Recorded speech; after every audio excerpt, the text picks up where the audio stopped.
Hello everybody and welcome back to my channel. Today I'm making an art doll of myself.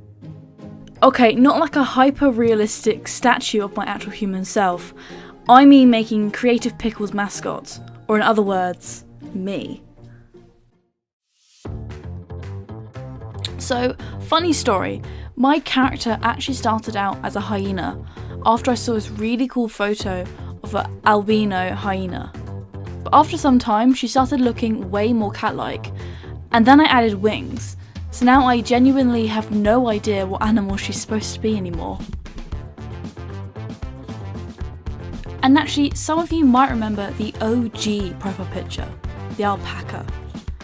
I don't honestly know why I chose an alpaca. I think I just thought they'd look chaotic and fluffy, which felt accurate.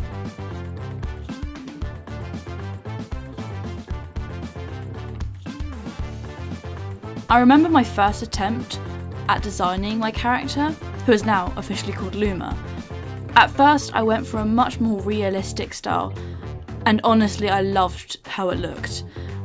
But I quickly realised there was absolutely no way I was recreating that level of detail for every thumbnail, profile picture, intro graphic or random doodle, so it was back to the drawing board. My second attempt looked a lot closer to modern day Luma. I took a lot of inspiration from the TV show Kif, very expressive, simple shapes, cartoony energy, but even then, something still felt a little off. On my third attempt, I started looking at other YouTubers' profile characters for inspiration, and one channel's character design in particular really stood out to me. So I gave it another shot, and with that final bit of inspiration, Luma finally came to life. Then I used my mini drill to make the holes bigger so I could fit the wire through, and finally Luma got her very glamorous wire skeleton.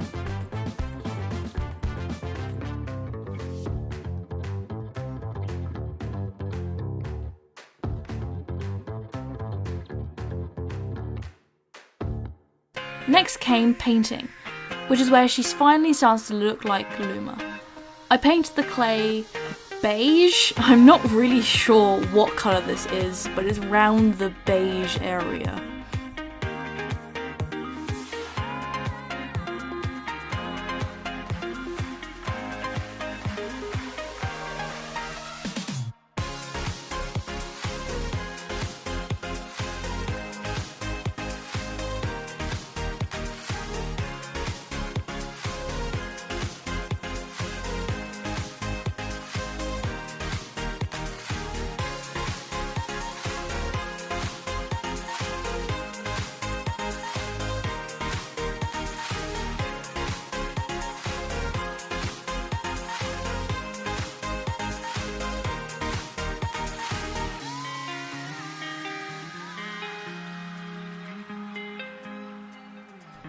I used matte glaze on the face, but the eyes, nose and paw pads glossy so they stand out more.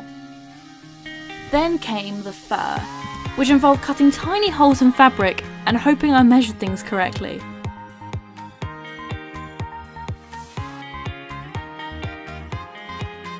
At first the hair was ridiculously long.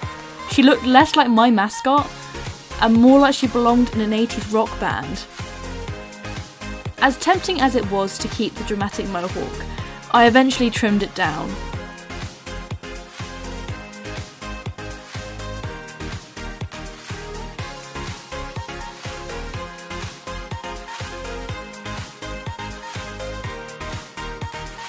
I also tried painting directly onto the fur for the first time.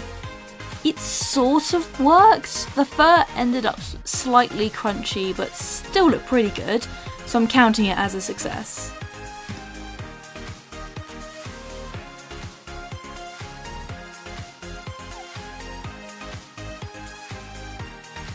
Off camera, I crocheted her tiny jumper using embroidery threads.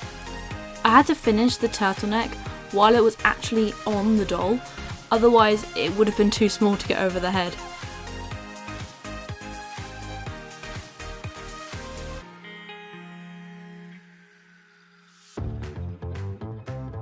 Then it was finally time for the wings.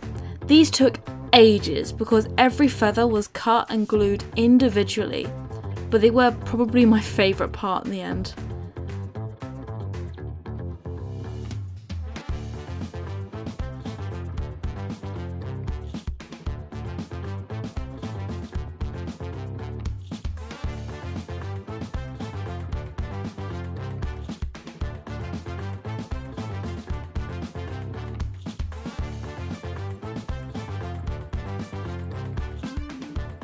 And after all that, everybody meet Luma.